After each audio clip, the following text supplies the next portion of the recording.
Now, two Hezbollah members have emerged as possible successors to take over the leadership. You have 71-year-old Naim Qasim, currently serving as the Deputy Secretary General of the group.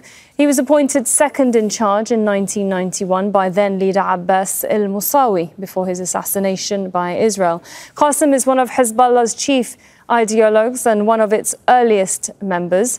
Another possibility is Hashim Safieddine, who is a cousin of the late leader Hassan Nasrallah. He currently serves as the head of Hezbollah's Executive Council. Safieddine has close ties with Iran, but has been designated a terrorist by the US as well as Saudi Arabia.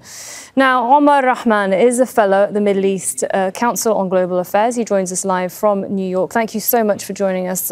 Thoughts on who will take over next? Obviously, those two names. What will they be looking for? What will Hezbollah be looking for? Because it's big boots to fill.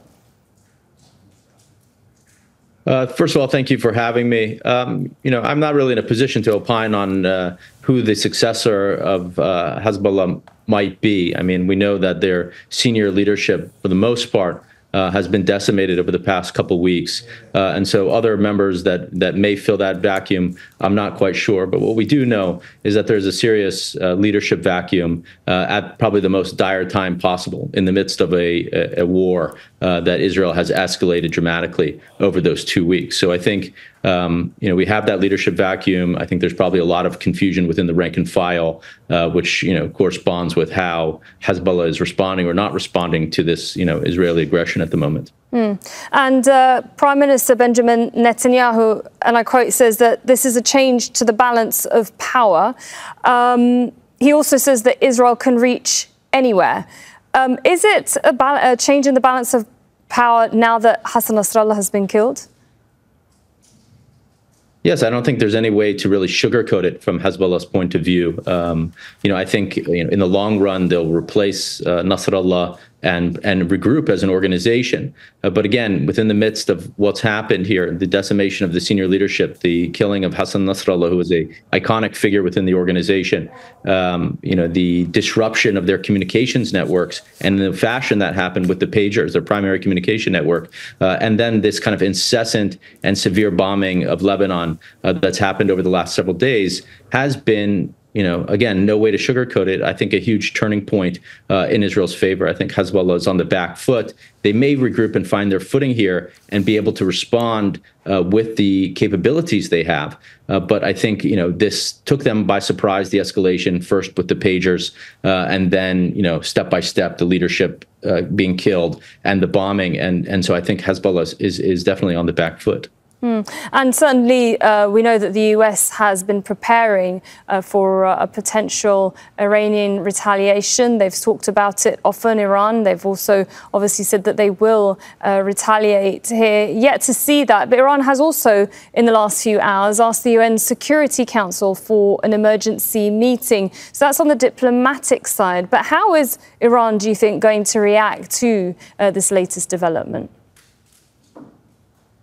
Yeah, I mean, this is a huge question. I mean, one of the things is that Hezbollah was a key ally and component of Iran's, strategic defense, of its forward defensive position. And so it relied on Hezbollah being on the border with Israel to, project that type of threat to Israel so that Israel wouldn't attack Iran straight, because Iran doesn't have all of those capabilities to reach across this huge geographic territory and hit Israel. We saw some of those capabilities utilized back in April, but for a sustained direct warfare with not only Israel, but the United States having it back, that's a different story entirely. And so I think, in addition to Hezbollah, Iran is also reeling at the moment from this loss. I'm not sure they know how to respond. I think we're seeing some hesitancy here, which has been a bit surprising. But in light of the fact that, what's happened to Hezbollah, what's happened to that forward defensive position,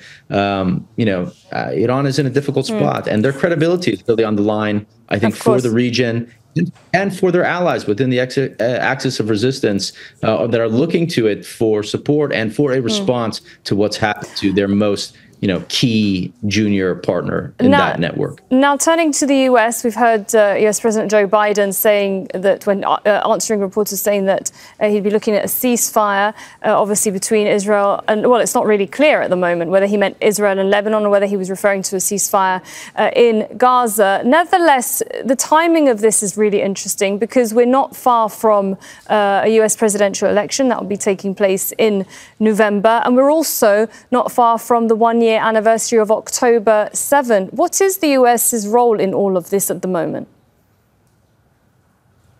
Well, in terms of a ceasefire in Lebanon, which was, calling for a 3-week ceasefire, I think the U.S. is playing games, to be honest. It's trying to appear as the responsible partner while pushing the Israelis, financing the Israelis. Another $8 billion was just, allotted to Israel. And so I think there are people behind the scenes within the administration that are very much on board with Israel's strategy. They're communicating regularly in terms of a military strategy here. So because, again, the U.S. is sending forces to the region, it's sending arms. And so it's very much coordinating with the Israelis. And so when the Israelis are telling them, well, look, here we have a chance to go out here and take Hezbollah by surprise and really deal them a decisive blow, I think the United States is telling them, no, it's not telling them, don't do it. I think they're actually pushing it behind the scene. Yeah. And then, if you're moving back and widening the lens here, the United States has been totally complicit in the destruction of Gaza over the past year. It has given Israel everything it's wanted. It hasn't pushed back. It hasn't enforced any red lines. And so I think, the U.S. has as much to blame for what's happened as Israel itself. Yeah, and of course, we know the US as an ally has repeated that Israel has the right to defend itself, so we know where it stands on that one. Omar Rahman, thank you very much joining us from New York, a fellow at the Middle East Council on Global Affairs. Thank you for your time. Thanks for having me. Make sure to subscribe to our channel to get the latest news from Al Jazeera.